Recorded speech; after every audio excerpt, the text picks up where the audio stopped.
Here's the Cleveland Browns pick. Is this the moment?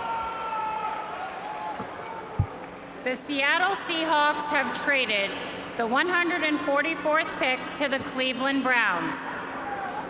With the 144th pick in the 2025 NFL Draft, the Cleveland Browns select Shedeur Sanders, quarterback, Colorado.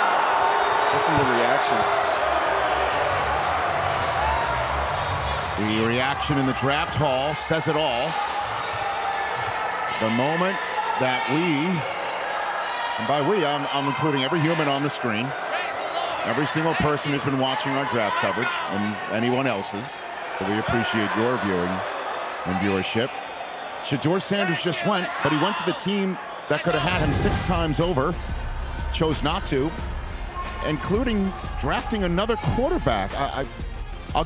Let's give Shedeur his moment. Go for it. Yeah, let's get to the film. I feel like we've talked about everything but the tape for so long now. Let's get to what Shedeur Sanders is on the grass. He's got a point guard style of quarterback play. It is timing and rhythm and accuracy. You'll see that here on this tape. Also, the offensive line under a lot of duress over the last 2 years, a lot of collapsing pockets. He's able to hang in there, show his toughness. Watch, know you're going to get hit, sit in there, take your medicine, and deliver an accurate football that drops right out of the sky on the money. Now, this was the negative side of it. It was the drifting out of pockets. It was taking bad sacks at inopportune times. The thing to me was just playing faster. He just got to speed up his clock and play faster. But CD, when he's got everything lined up and he getting his feet in the ground, he is a very accurate thrower. It isn't playing faster kind of the norm that we say for college quarterbacks, because things are going to go faster in the league to begin with. So things that you could get out of in college, because you always think your athleticism is going to beat most of the defenses, and it usually does. You have to change that. But Rich, you keep coming back to how many different times Cleveland passed on him. We might be just getting an idea of where Cleveland had him ranked, and now they got him in that spot. I understand all this, but here's the best part for him. Kenny Pickett's there, Joe Flacco's there, Dylan Gabriel's there. There's no one there that he can't compete against. This is still an opportunity for him to be a starting quarterback in the NFL. It is a big quarterback room, but it's not one that's so daunting that Shedeur Sanders, who was a borderline first-round talent, can't go in there and compete. And to me, it's the right style of offense. They got the runners for him earlier in the draft. The way Stefanski calls plays, this fits what Shedeur Sanders is going to need to go forward in the NFL. He's going to hate where he went, but it's a good spot. Let's talk about that, because we have been saying for 2 straight days now, it's not when you go, it's what you do when you go. I mean, Max Crosby even tweeted that out at the top of the 4th round, because he was a 4th round pick when he came in out of Eastern Michigan, and now look what he's become. So yes, there will be an opportunity, one will think, but I mean, there really is, only one football on occasion. And on top of that, how does that conversation go when you call him? Like, you know what I mean? Like, I thought the exact same thing. Who picked up the phone and called? I'll tell you exactly how it goes. Well, first of all, the first thing is Shedeur had to verify whether it was real, because I saw that video, which is insane that somebody would ever do such a thing to anybody. Forget about who it is. But outside of that, how does that conversation go? Like, we're going to give you a shot. We're going to give you this. We'll give you that.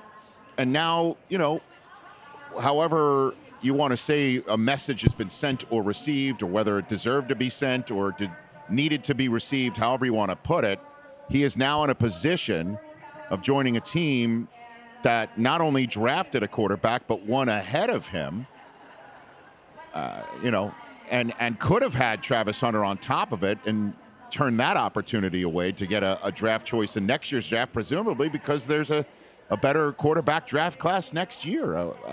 I give you the floor on that. This is how this phone call goes. First of all, congratulations. You just got drafted in the National Football League. That's a special moment. So enjoy that. I know you're frustrated that you fell this far. The next thing I would say is, I know you're a competitor. You know you're a competitor. Well, this is the biggest competition of your life, because when you were in high school, you were the quarterback. When you were in college at both stops, you were the quarterback. There was no competition. You listed off all these names. You have to fight, first of all, compete to win a job on this team. You've got to get a spot. Then after you do that, now you've got to compete to try and move your way up that depth chart. For some of the criticism of Shedeur, and some of it is, well, everything's been handed to him and it's been kind of controlled and the path has been laid out by Dion. He's coming into one of the most crowded quarterback rooms in the NFL as a 5th-round pick. He is going to have to earn everything. So that competitive nature, your dad's one of the most competitive people that's ever walked this earth. We're getting ready to find out how competitive Shedeur Sanders is. He's going to have to earn everything. He's going to need the Baker Mayfield chip, their former quarterback, carry that with him. I co-sign on everything that you're saying, Daniel, and I think of it this way.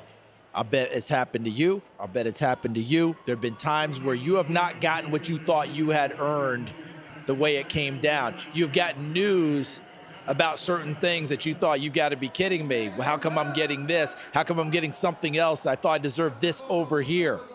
But the opportunity remains. What are you going to do now that that's in front of you? Are you going to continue to say, well, I wanted this over here? That's not there anymore. This is what's here. It's right now.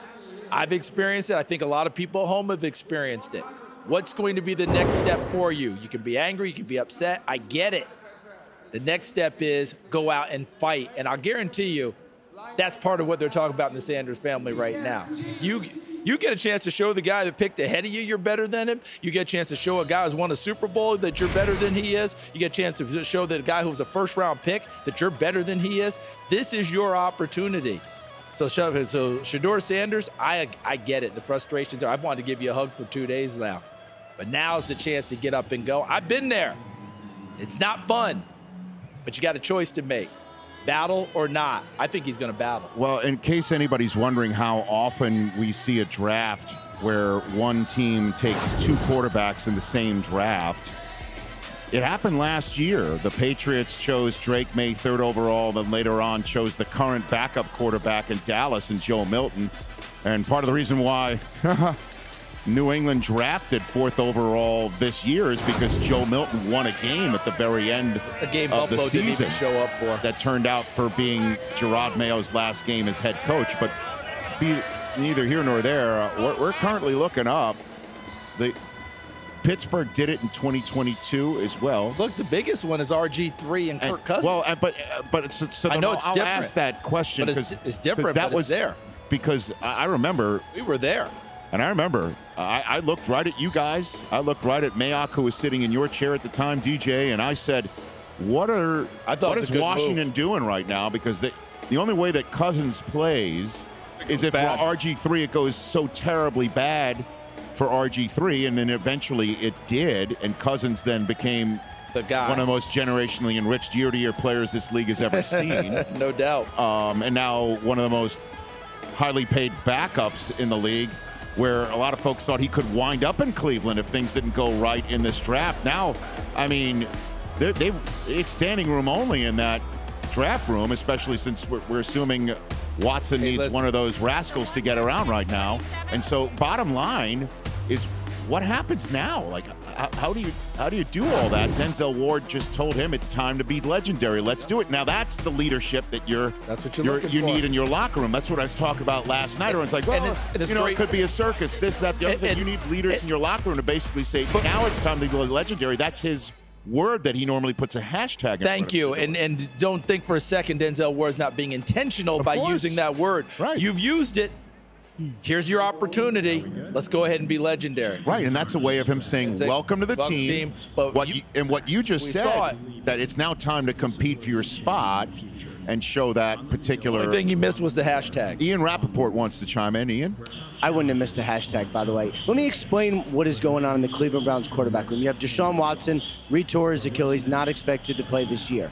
Everything else is now completely up for grabs. You want to take a look at this draft? Let's do it. Dillon Gabriel, a high-energy, kind of run-around future backup. That does seem to be where the Browns have him targeted. Shedeur Sanders is a lottery ticket. Some view him as a future starter. If he develops, he could be more. We will see. The Cleveland Browns also, as you guys know, acquired a first-round pick in the future. They still need a franchise quarterback, one that could help them next year get whoever that ends up being. If Shedeur turns into the franchise quarterback that he believes he can be and other teams believe he can be, then they just have a free first next year. They can do whatever they want. It is a lottery ticket for the Browns at a very low cost.